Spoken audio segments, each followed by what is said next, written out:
Alright, so one of the things that I need to think about when it comes to the 4GG build is the timing of the cloak. It begins at the 6-minute mark and is complete just before the 8-minute mark. And the spore crawler takes 30 seconds to build, so starting a spore crawler in each base when I'm facing Marine Hellion only, 7:30 against 1-on-1. You should have a spore crawler. If you're still on hatchery attack, which you should be. Most of the cases. Maybe not because of these rocks though. Like the Korean 2-base Spire is probably good against this opener.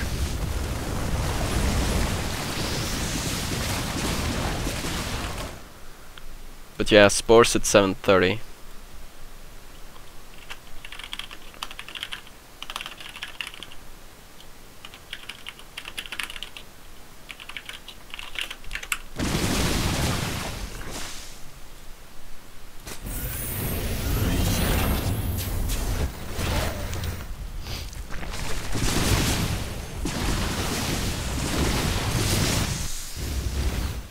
From here his natural is really open. If he moves all of his Hellions out at once, it's very easy to do a ling run by. So if you manage to sneak past his Hellions, which I desperately tried in the entire early game, there's potential to do quite a lot of damage.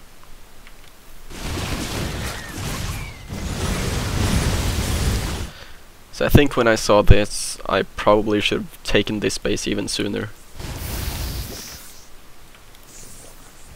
Made a couple of roaches just to transition into anti-mech play, and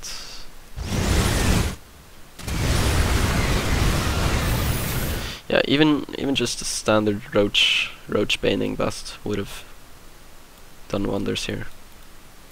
But yeah, I need to transition into roach sooner, by far.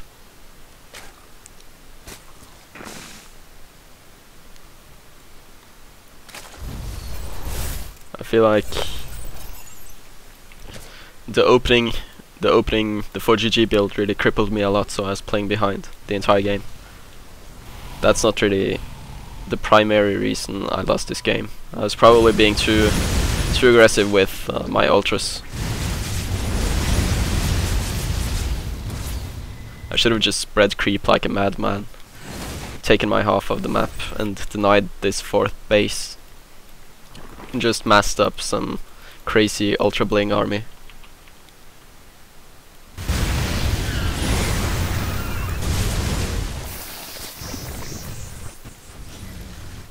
Obviously Roach Infestor into Broodlord would also be a good choice, but he had quite a lot of tanks just blindly.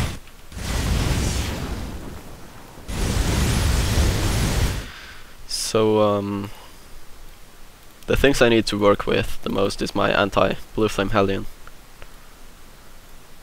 Definitely need more preemptive spines and more roaches just in general, just to defend. Because you fall so far behind if you lose too much to this Hellion harass. It's not like he can move out with this army for a very long time anyway.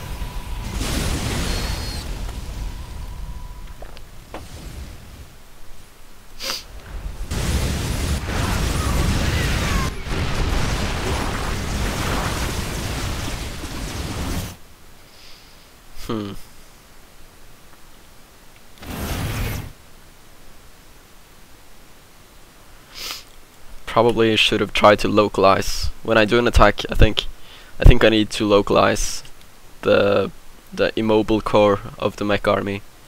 Obviously he can leave the Hellions behind because they are so mobile. But this army, if I'm going to do this run by base trade style, I really need to know where this portion of the army is.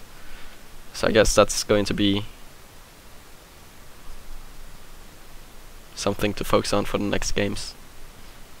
Because I can do tons of damage here, as long as I know that this army here is far away. Then I can just pull back out. Maybe I should have just intercepted this army. So once again, it's a scouting thing. I should have had control over this watchtower, and this one. Every single watchtower, I should have had control over them with maybe roaches or lynx, for instance.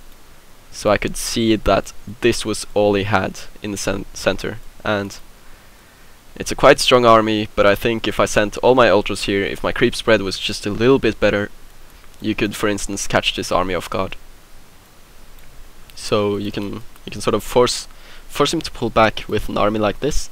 Perhaps send one ultra in here just to wreak havoc in the mineral line of the third, and then just pull the rest back. And if this army is too big, you just take this route. Or if you actually have control over the watchtowers, then you can see that, okay, his army split up. And then you can take care of this army, just kill everything. With the thing here is that you have such a tremendous defensive advantage with the Ultra Infestor style, just by having transfusions here. So I should have been a little bit less aggressive. Running into the Terran's base always means that you're going to lose your units if you don't have a Nidus network to escape with. And I didn't have an escape Nidus in this game. Definitely should have been using more Nidus. It's like the core thing to have when you do the Ultra Blink style, or just Ultra Queen, whatever. So should have been using Nidus more effectively.